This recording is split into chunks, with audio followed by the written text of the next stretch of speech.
Hank Goes Honk, written by Maudie Powell-Tuck, illustrated by Duncan Beedie. This is Hank the Goose. Sometimes Hank is impatient and obnoxious. Obnoxious means extremely unpleasant, which means not nice. How can a goose be obnoxious? Oh, just you wait and see. Hank interrupts honk everybody. So, if I tell you a really great story about honk and a honk, you won't hear a honkety honk word.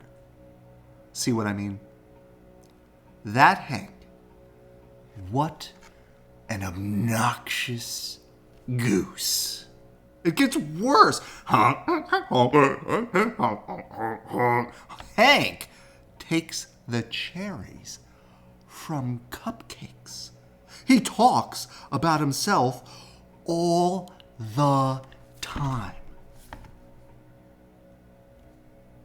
Bang! Classic Hank. I think he popped a balloon. Yes, I think he popped a balloon. But being obnoxious can't always be fun, can it, Hank? Honk, honk, honk, honk, honk, honk, honk, honk, honk, honk, honk. Honk? Doesn't it leave you feeling a little lonely? Honk.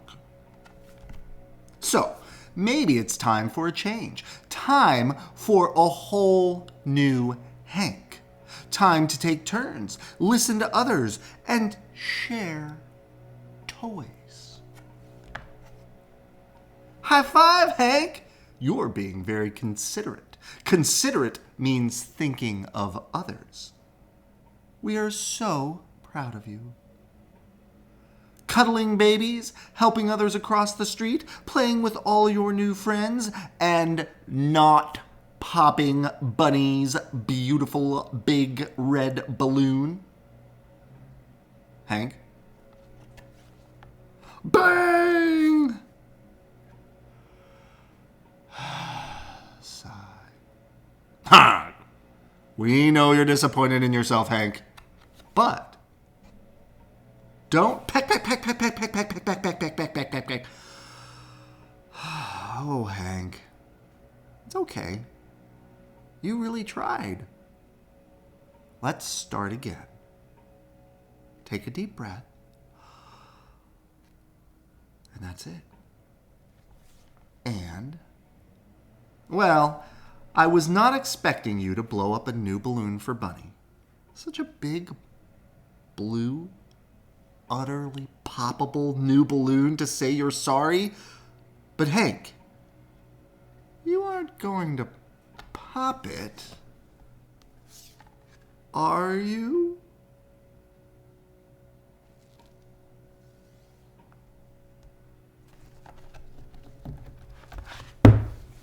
Good night. I love you.